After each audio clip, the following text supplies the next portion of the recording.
Hello, folks. I'm John Murphy. Welcome to another edition of On the Homefront. As you can see, we have a very full studio today. I'm here every Wednesday at 5 o'clock here on WILI AM 1400 and digital FM 95.3. We're also on YouTube at the WILI YouTube channel here, saving our shows. The idea is to give our guests more exposure, more ways to reach you with their messages and their activities. And we're also on Spectrum Cable Public Access Channel 192. So our program this week is in 3 segments. So later on, we're going to hear some information about events and programs at the Wyndham Textile and History Museum. We're going to hear from Diane from the Stafford Arts Society as well. But we're going to kick off with a new arts event in our area, a new arts initiative based in town on Moulton Court, actually. It's coming up on December 9, 10, and 11. And we have 3 co-conspirators with us today to talk about their effort to give you more ways to connect the art with our local economy and celebrating each other as we get into wintertime.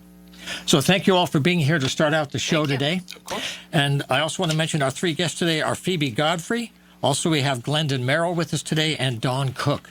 And I'm going to ask Phoebe to start out with the whole idea of the pop-up sale and their hope to make it an occasional event. And then we'll talk about this great program that's about to launch, the Artists Open Studios, because Phoebe is part of this event. It's a regional celebration of the arts. We've talked about this every week now for a month. It's happening now, and we'll talk about this a little bit later. So again, Phoebe, thanks for starting us off. Yeah, thanks, John. So I and my wife have been renting a studio space at 31 Moulton Court for, about 10 years or so. What a while. And I increasingly paint big, and it's very hard to get a big painting, like a 9-foot by 9-foot painting in a regular gallery. And so the space there was empty and open, and we talked to our landlord and asked, can we make a pop-up gallery that would be used 3 or 4 times a year? Right. And he gave us the okay, so we closed it off so that the artwork can be secure, and we're going for it. And so our grand opening will be, as you said, on December 9th at 6 to 9. Right, again, in the 31 evening. Moulton Court, and the gallery is called Molten Lava Gallery. I love it. The idea of movement and sort of alchemy, and we're going to have music, and Glendon is going to talk about that. We're going to have other artists. Dawn can talk about her work. You bet. But it's sort of coming out of the COVID lockdown, lack of community, and we really want to see people, and we want to do more in our community that's based in the arts, and that brings people together to celebrate, whatever there is to celebrate, being alive, and recognizing that we need that creative community piece to keep us going. Yeah, it's been nice to hear that spirit from so many guests recently. It's a shared experience, and it's kind of a recovery of the community in a way, and it's one event at a time, 1 week at a time. You go here, you go there. So many people in different parts of the Quiet Corner are doing these things, and it's nice to see. It's nice to see. I saw you doing some of this. They had a pop-up show right here on River Street behind us. Last summer, actually, it was before COVID, wasn't it? Yeah, it was a long time. Yeah, but there were great shows here behind us.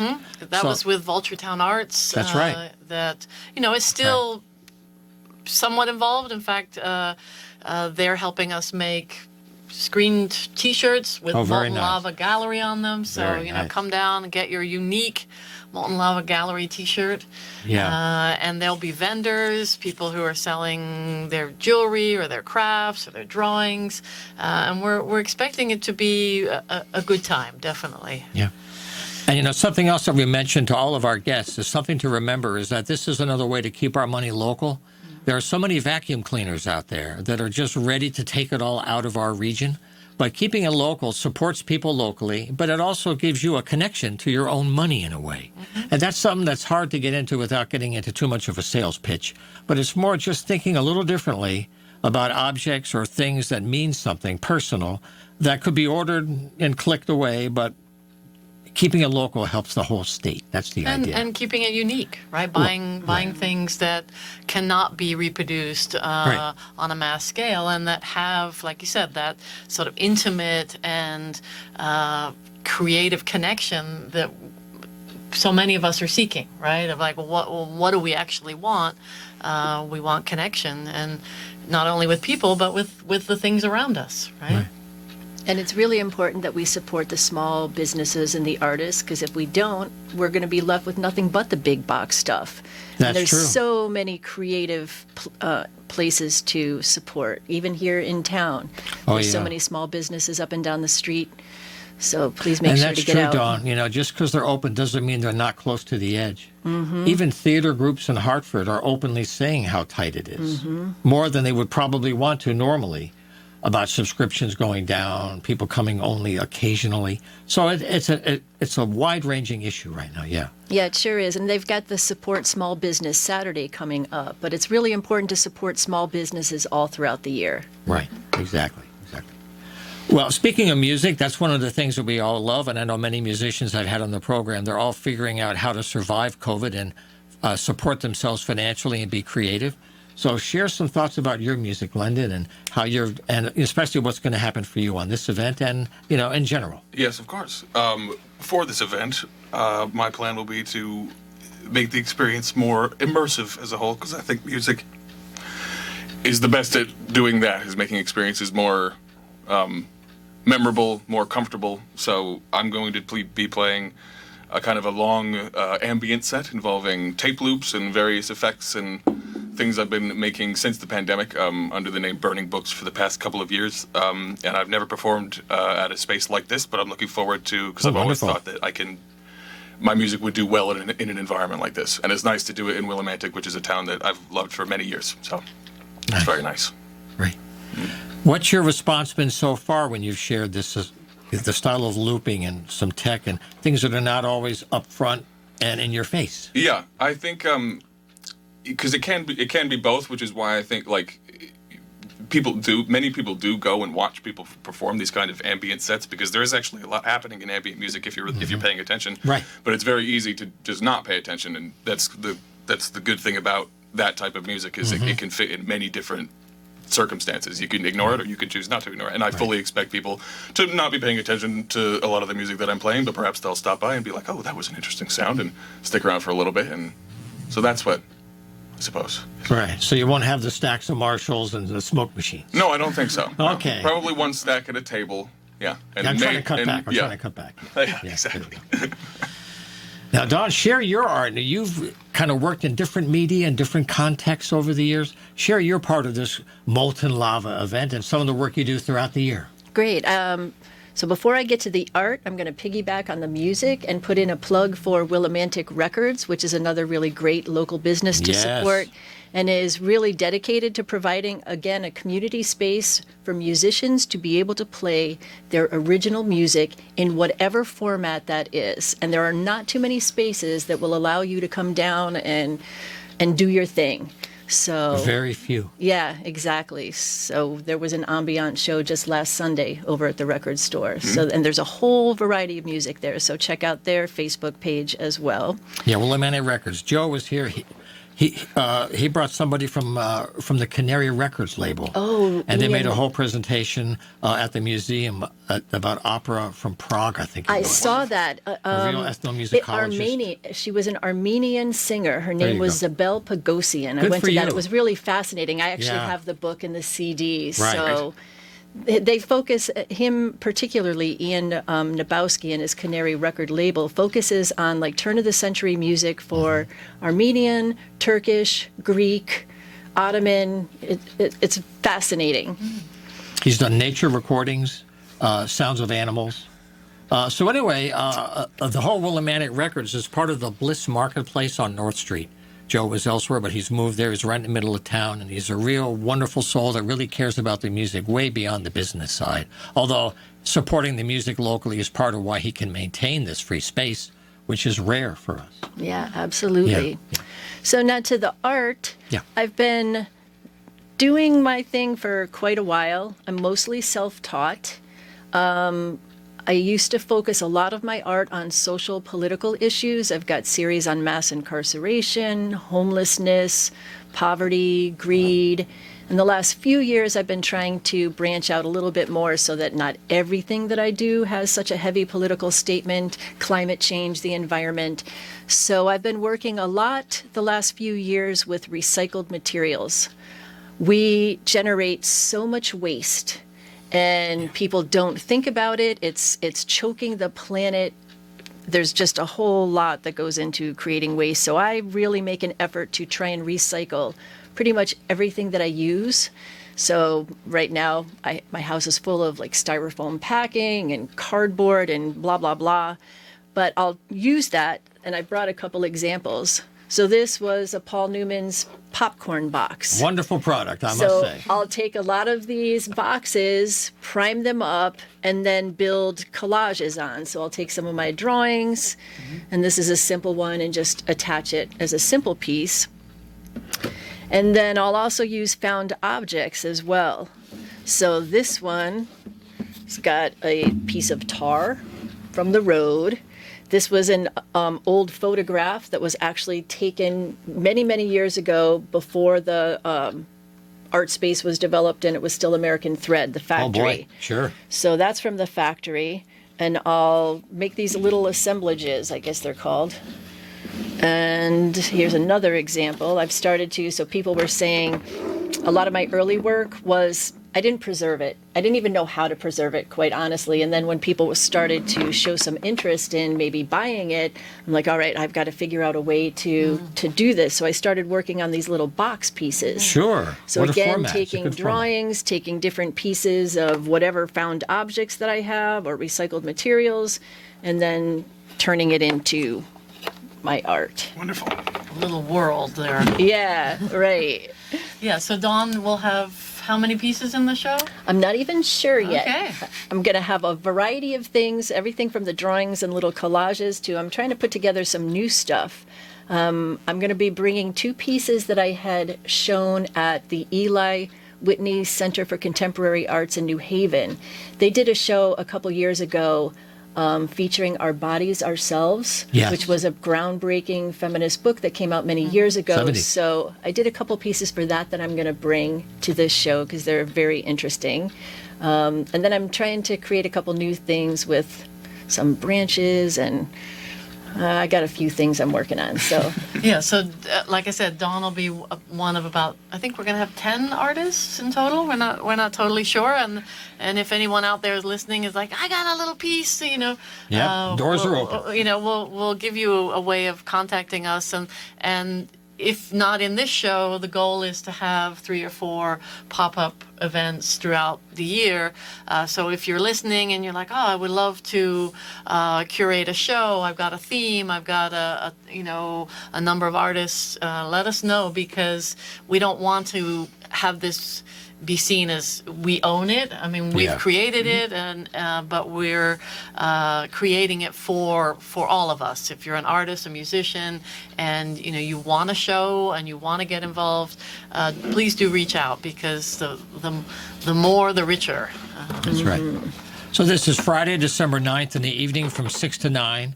And then on December 10th and 11th on the weekend, 12 to 4 at 31 Moulton Court in romantic Willimantic. And if all goes well, they hope to make this a series 3 or 4 times a year, which is a regular opportunity to connect in another way.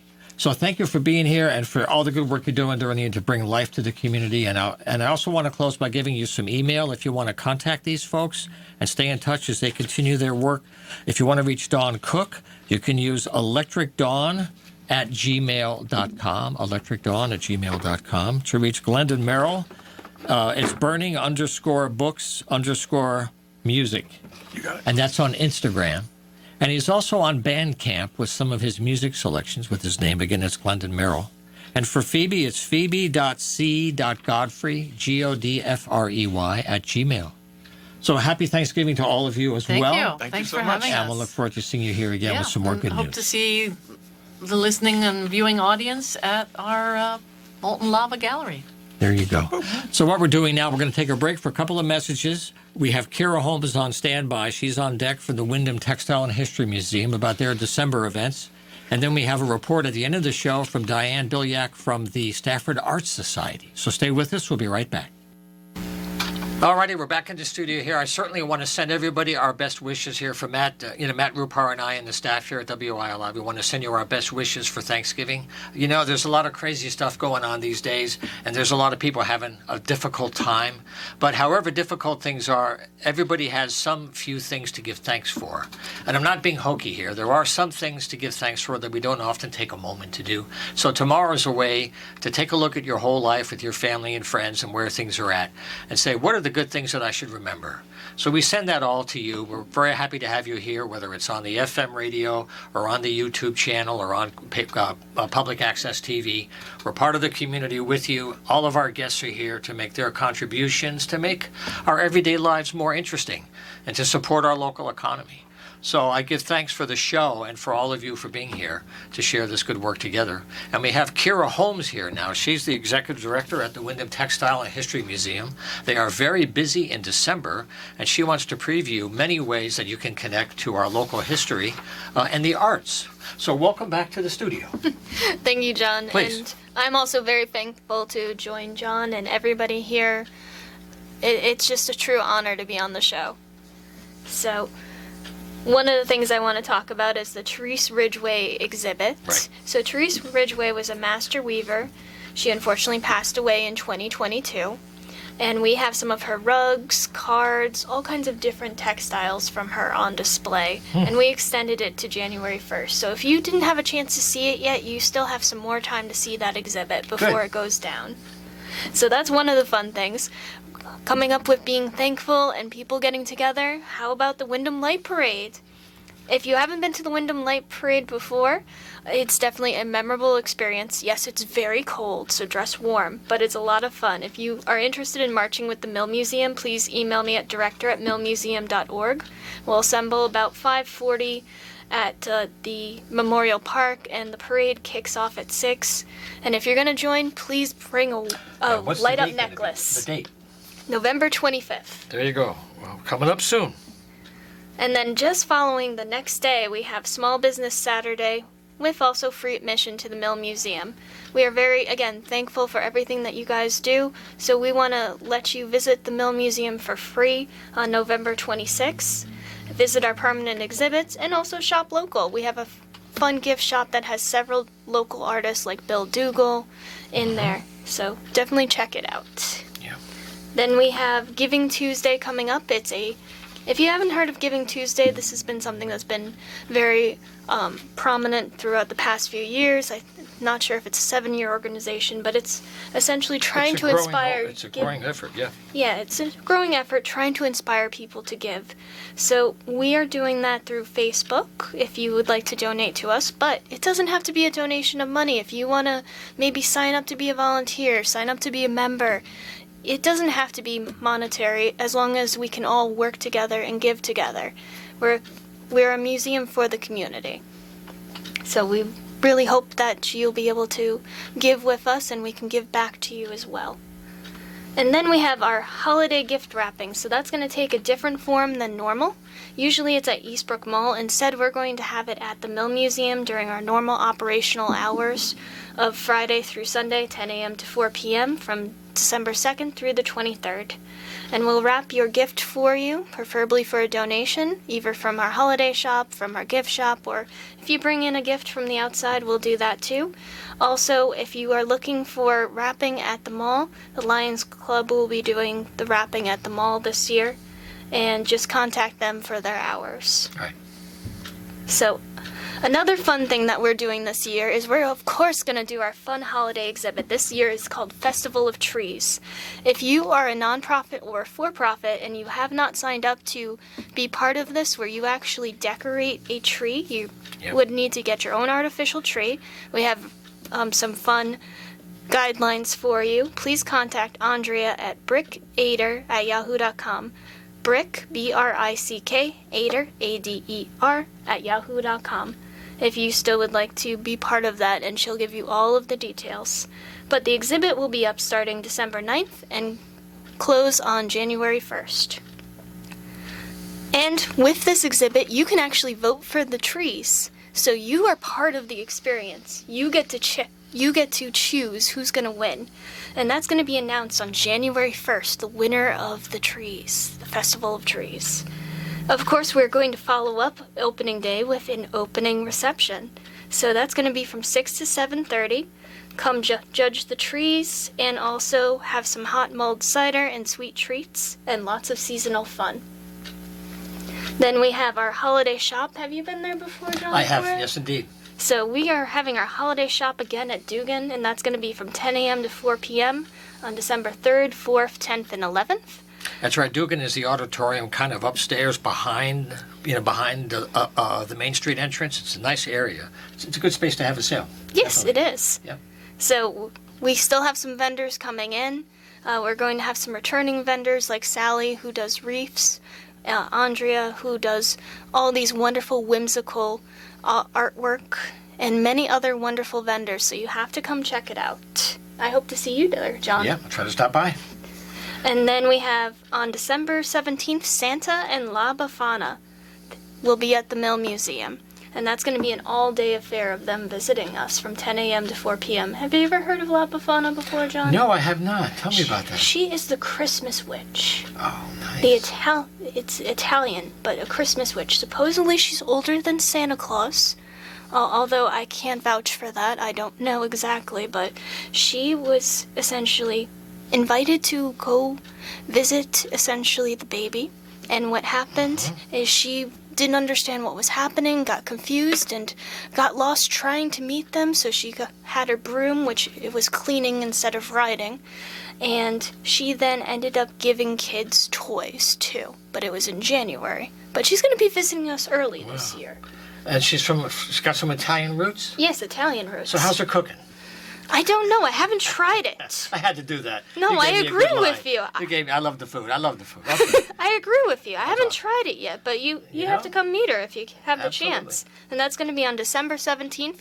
Come bring your family, take some pictures with Santa Claus and La Befana. We'd love to have you there. And also see our Festival of Trees exhibit. Then we have our drop-in spinning bee with Peggy Church. I'm not sure how many people have been to a drop-in spinning bee, but it's for all levels.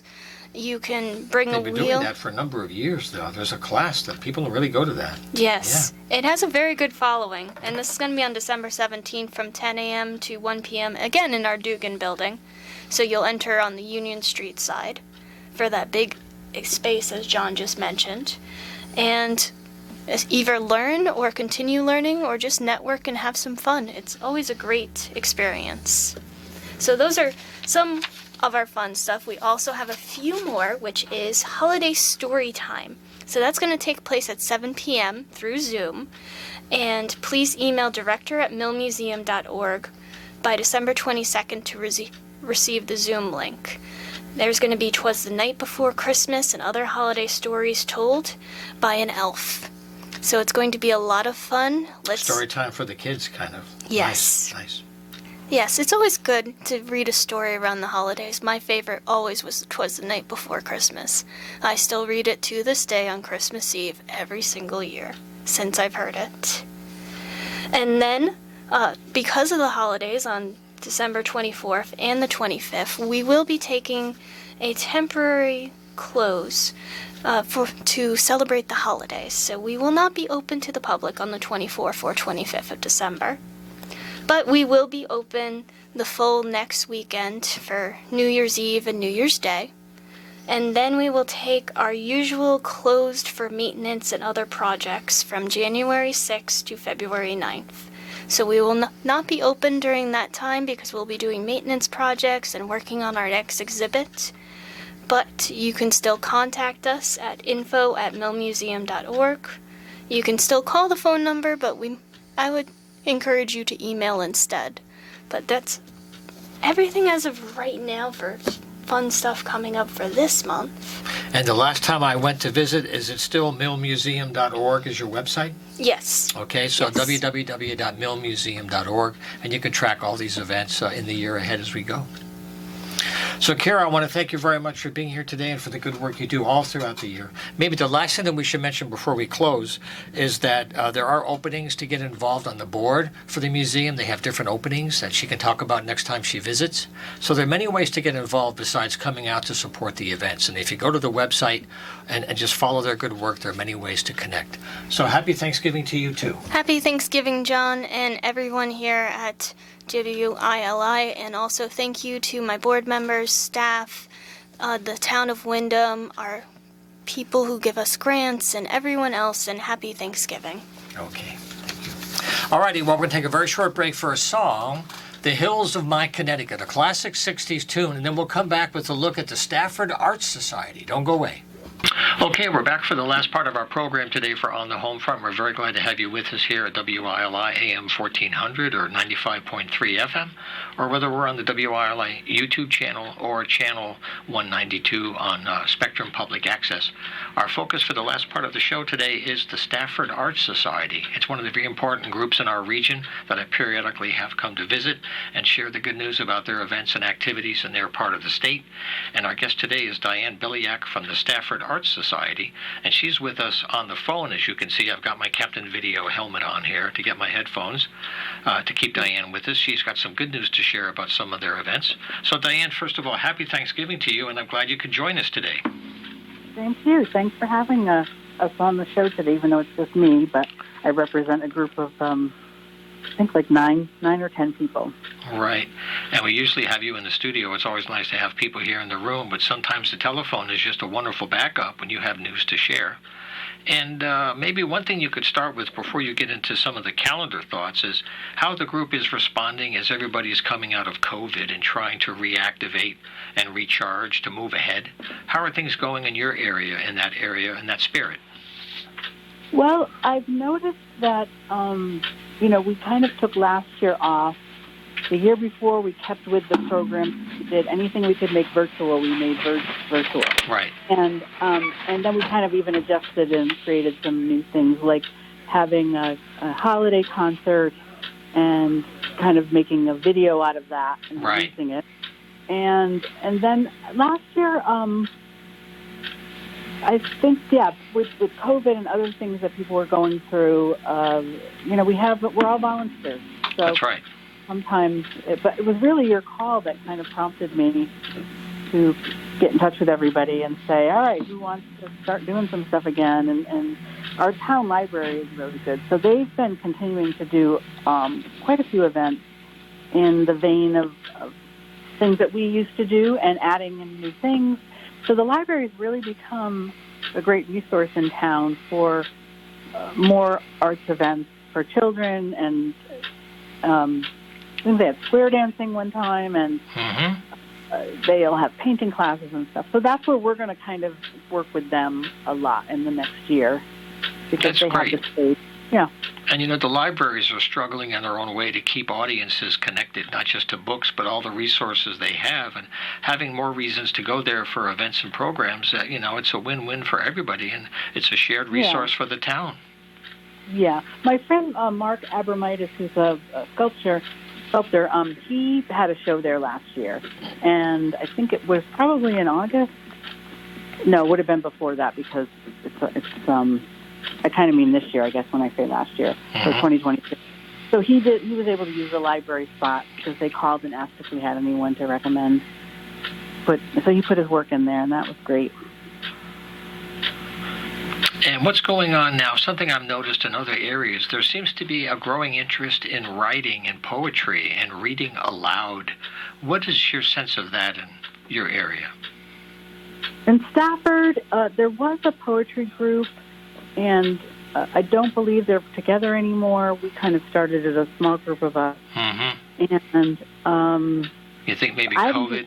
In that vein. I believe that the Arts Commission is continuing to do their concerts in the park in the summer, because that's pretty straightforward. You can put your chair up pretty much anywhere. I mean, right. So that's a safe place to have events related to music. Mm-hmm. But that's kind of it. I had a launch party for my book in April of this year, and that was at Memorial Hall because I had a book come out in 2021, a memoir. And so we finally were able to use, one of the buildings in town and have an event. So that was kind of great. By the way, about the book, how is your mom doing? Oh, I'm sorry. Yeah, not well. She Not passed well? away. Yeah. It was a wonderful story because we had a couple of interviews about the things you learned from caring for her, and I think it was your sister as well. It was a very powerful family narrative, but it could relate to anybody who had to deal with challenges in their relationship. Well, at some point, I work as a disability advocate, so Right. we call it temporarily abled. Something's going to happen in everyone's life, whether it's to themselves or a family member, where you have to sort of meet those challenges. Right. So if people wanted to stay in touch and kind of find out more what's happening in your area, is it Facebook or is it a website? What's the best way for them to jot down an address and follow the action as it builds? Facebook, we have Stafford Arts Society page. We have a group for local artists and greater the surrounding area artists to put pictures up if they're working on visual arts or to announce events that are happening. Or they can always send us events through messaging on Facebook, and we'll post them somewhere. If we can help anybody out, we love to do that. Right. I wonder, too, are any of your folks involved with the Artist Open Studios this year, that wonderful campaign that happens? I would assume, but, I've been actually cleaning out my mom's house and dealing with all of that, the state and everything, so I'm kind of between places at the moment. You're a little preoccupied, sure. Yeah, so there's a lot going on. But the nice thing is we have so many opportunities with FaceTime and Zoom, and so we can all talk to each other in the group and kind of put together our plans without me having to be there right now. Yeah. And I wonder, what do you think the situation is? You may not know, but I feel free asking you if how the art situation is in some of the schools in your area. Some of the public schools really struggle with arts funding or arts programs for writing or any medium at all. Do you have any sense of how things are to bring any kind of art to young people in your area?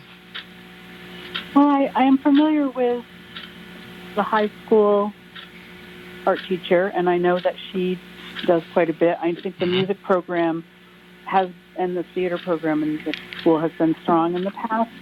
But I really don't know what's happening now because I had younger cousins that were in those music programs, and I would go to everything every year, but no one's been doing anything lately. And so I'm kind of out of the loop. But I assume that I don't think they've lost funding in any way because the budgets have been passing, and so I haven't heard anything about that through the teachers that I know. But it would be great if the Arts Commission and the schools work together. They have a unified arts program. I do know that, which is really great for people of all different abilities to have access. Because they've had enough years of data to show that when children are exposed to art at a younger age, it changes them for life. It changes their brain development. It changes their outlook on life and their curiosity. And by not funding it at a young age, it's like you're playing catch-up all the time then. I know. And it's not, what's nice about many parts of the arts, which would be, I would say, writing and visual art and, dance and theater require more teamwork, like a sport, I suppose. Yeah. But if you're sort of an introvert or you are trying out different parts of yourself, you're interested in different things, we really do need the arts to function in that way because not everybody is constructed the same. Our brains don't work the same. And so having access is truly important in any community. Yeah. Well, with everything going on now with family living and your priorities, are there any writing projects you have in the way for the next year? Anything else? I know once it's in your blood, it's always there. Yeah, I've been able to do readings and conference panels, and when the book first came out, I did a program called Lifelines through Wesleyan University Press, where I interviewed I think 5 or 6 different poets and talk to them about their books that were coming out through Wesleyan. And so for me personally, I kind of started a peer writing group just so I would every now and then be writing a few things down, a few ideas and thoughts. And I've got a event coming up in Seattle, the Associated Writers Program Conference. So I'll be doing a panel with some other women on disability there. In Seattle, wonderful. Yeah. So otherwise, I would like to be doing more, but until my sister gets settled in her new move, which will happen in a couple of weeks, I think I'll be able to, next year, I think I could even write out a few plans that I have. I mean, I'm working on another poetry book. I think I might do that instead of a memoir about my family, like kind of write poems about the situation.